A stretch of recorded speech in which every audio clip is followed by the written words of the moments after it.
하나님의 말씀으로 출발.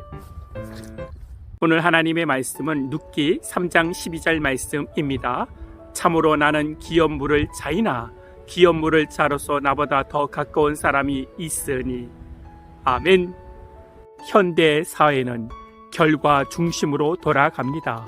방법이 올바르냐 나쁘냐 보다 빠른 결과, 좋은 결과만 얻으면 된다는 것입니다. 선거도, 스포츠 경기도, 성적도, 직장도, 사업도 결과가 좋아야 합니다.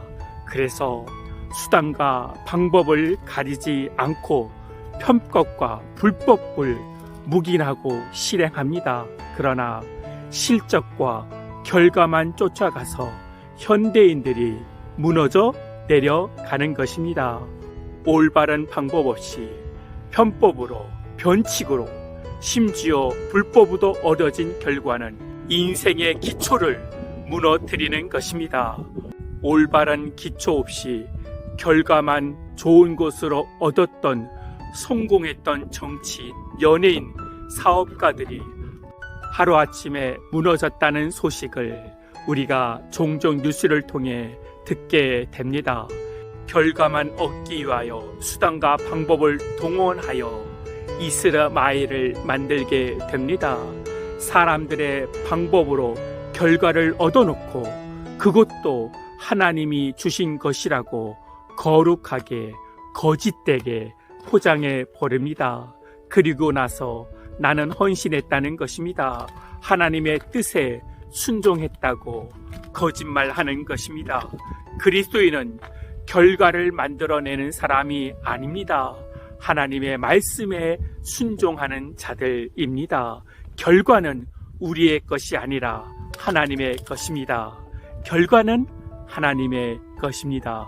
믿으십니까? 아멘. 그리스도인은 다만 오늘의 삶에 하나님의 말씀에 순종하면 그 과정마다 하나님이 복되게 인도하여 주시는 것입니다. 오늘 보아스가 기업물을 자가 됩니다. 하지만 성급하게 결과를 말하지 않고 순서를 지킵니다. 이것이 중요합니다. 보아스와 룻의 마음이 통했습니다. 그러나 뜨거운 감정으로 일하지 않고 말씀의 브레이크를 밟는 것입니다. 말씀의 브레이크로 하나님의 순서에 따라 행하는 것입니다.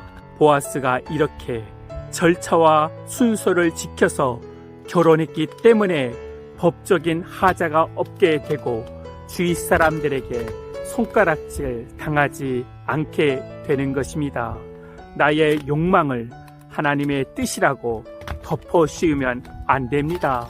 참된 그리스도인은 사람의 확답으로 확신으로 살아가는 자가 아니라 말씀의 확신으로 살고 그 말씀의 절차를 따라 순종하는 자들입니다.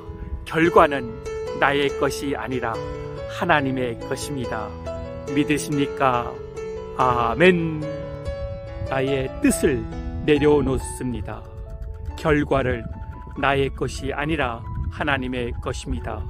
헛된 욕망으로 이스마엘을 만들어내는 자가 아니라 말씀으로 순종하여 하나님이 주시는 이삭을 낳게 하여 주시고 보아스처럼 절차와 과정을 지키는 자가 되게 하여 주시옵소서.